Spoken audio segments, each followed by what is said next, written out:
Yeah, look at that. You can see the butterflies flitting about, every blade of grass, the flowers there. Even just like the textures on all of the decaying architecture there, it all just looks so, so good. Welcome back to PlayStation Underground. What a privilege it is to be sitting here at Blue Point Games in Austin, Texas. I'm joined by Marco Thrush, the president of the company. Hi. Hey. And Peter Dalton, technical director on Shadow of the Colossus for PS4. Hello.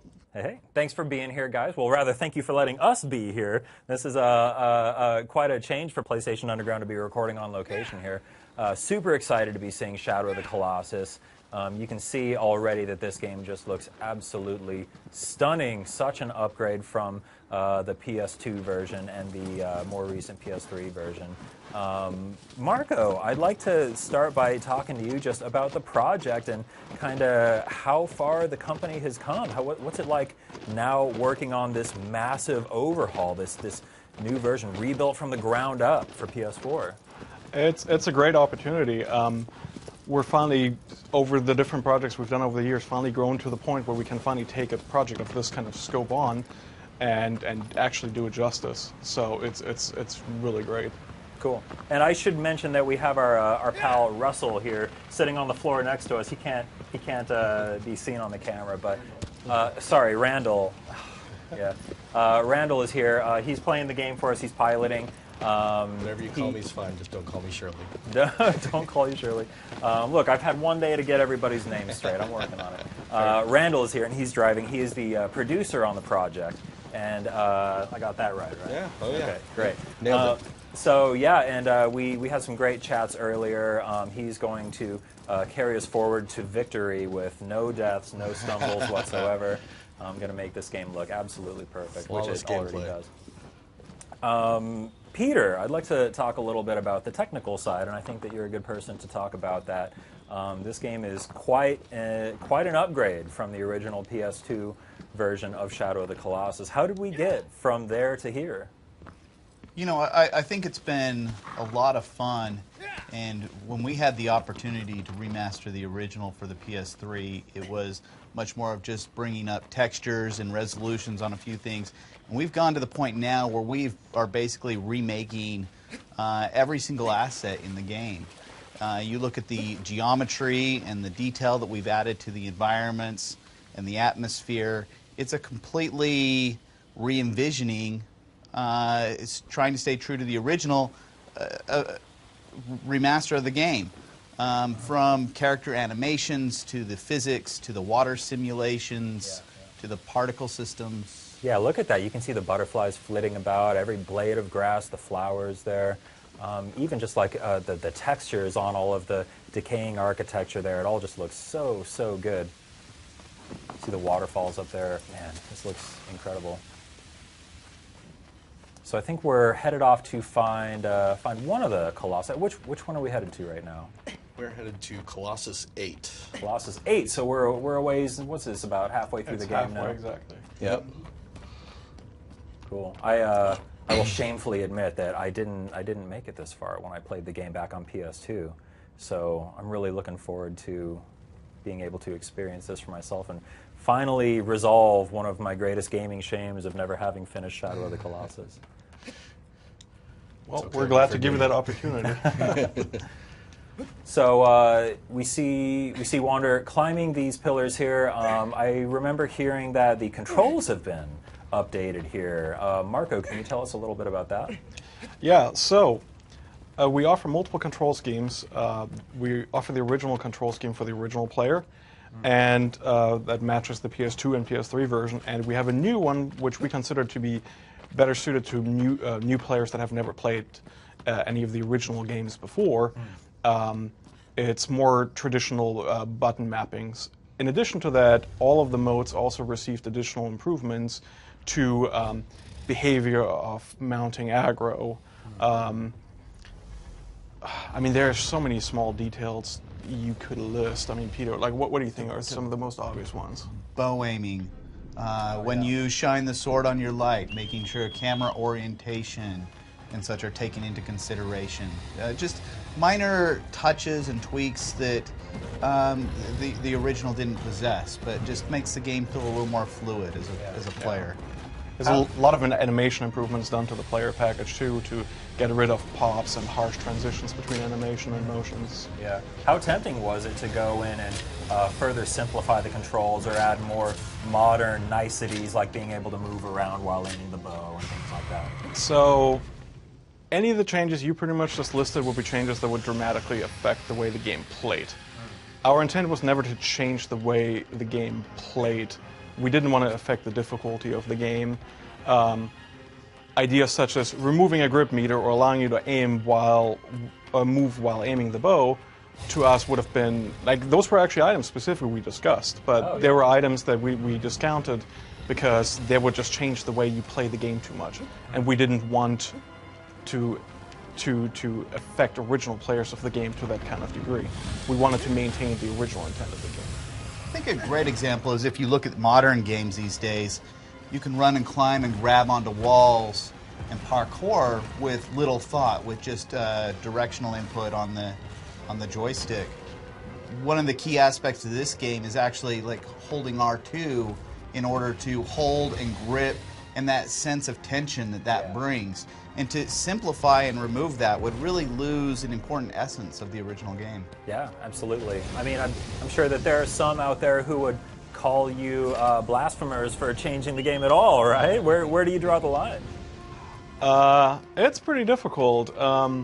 There's no way you can attempt a project of this scope and not make somebody unhappy. Sure. We're trying to do our best to minimize the people we do make unhappy by providing choices, like, for example, the classic mode for the controls.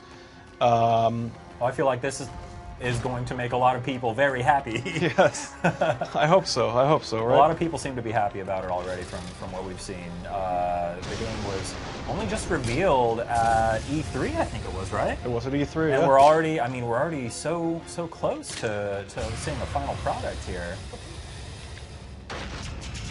Oof. It's okay. You got this. You got this. You're good. You're good.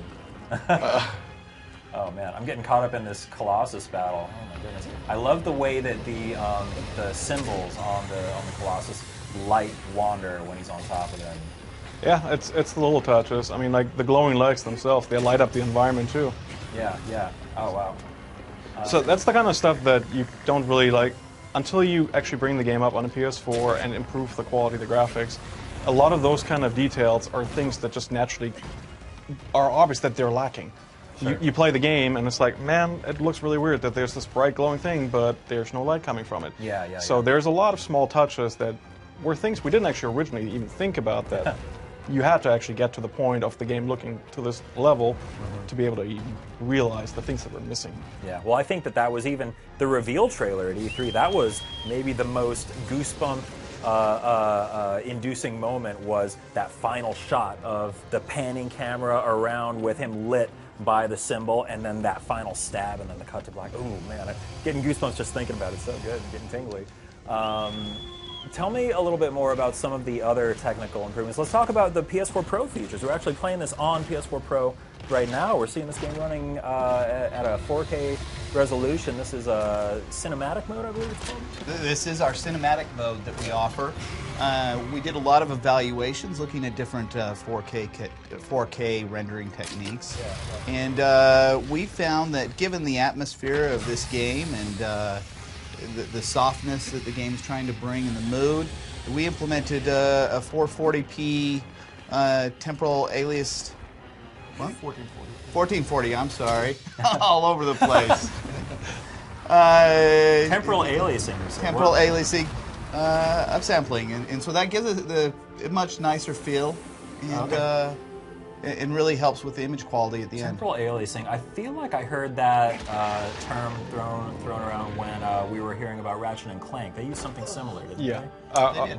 Our technique for 4K rendering is very similar to the Ratchet and Clank method. Yeah. And it's a temporal super sampling is essentially what it is in this case. Well, it looks absolutely stunning.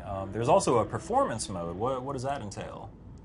So performance mode allows us to hit a targeted 60 FPS mode. Oh, okay. It allows you to have greater, it just feels a little bit smoother for the gaming purists that can appreciate an increased frame rate, can appreciate the extra motion fidelity and stuff that you get when you're battling the Colossi. So it's just a little extra punch to put the cherry on top. Does it feel weird playing this game at a higher frame rate, or does that? Because I feel like this was, so many people remember this game in its original form, and obviously there's the cinematic mode, which is kind of the most beautiful way to play it. But To me, I think it depends on the person you ask, which is exactly the reason why we actually give you the option to play either at the original frame rate targeting 30 or the new frame rate at the higher performance mode targeting 60, because some people will always prefer running at 30 FPS. Sure. If you give them 60 FPS, they will be unhappy. Then there's other people, you only give them 30 and they want 60. We give them the best of both worlds. Like, we have other options in the game for the exact same reason, being able to adjust the intensity of motion blur. Some people like motion blur, some people don't. So we always try to give people the choice.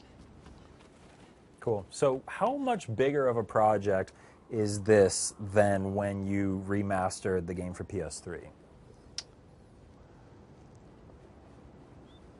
Lots of thinking happening here. It's a completely different exponential scale. Yeah. It's the original project was done with 2 QA internal on our end. We had majority of the team was programmers, and we had 1 artist touching up some textures. And this is on this just team completely rebuilt. It's completely rebuilt from scratch. Every single asset, high-res scopes created, normal maps baked down, PBR textures created. Man, yeah. So Animation, physics systems, animations updated, wow. brand new water sims, brand new particle systems created for every single particle effect. New particle systems added. Yeah, but obviously you want it to evoke the same feeling of the original game. You don't want it to feel different. You want it to feel the same, but better. Like, it's such a weird, fine line you guys have to walk. You want to take the original game and pretend that this team existed now, making this game for the PS4. Like, what would they have done? Yeah, yeah. I think at the same time when people play the original, that you have this nostalgia and you have these memories, and your mind is filled in the gaps. When you look at a PS2 game and you're playing it, just because they've got a flat plane, you assume that, well, this is where the grass area is. Oh, yeah. Here's the hillside, and your mind sort of pieces it together. With the level of fidelity of graphics that we're hitting today, you can't just assume the player will make it up or piece in the gaps by themselves. And now it's our ability to go through and actually expose that and actually bring it to life. Cool. So now we're wandering around the plains here. So we did see that. That was the 8th Colossus that we wrapped up there. I think that was, yeah. Nice work on that, Randall. Thank you very much. Right this time. So yeah, that is Shadow of the Colossus on PS4, running on a PS4 Pro in the beautiful new cinematic mode. Marco, Randall, Peter, thank you guys so much for joining us. Is there anything else that you wanted to say to the fans leading up to the launch of Shadow of the Colossus? Go ahead. Go ahead.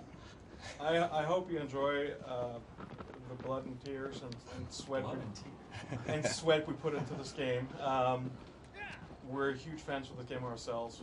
We hope you appreciate what we try to do for you to maintain this game for the new generations. Awesome. Cool. Well, thank you guys so much. I'm so excited to play this for myself. Thank you for tuning into PlayStation Underground, and we'll see you next time.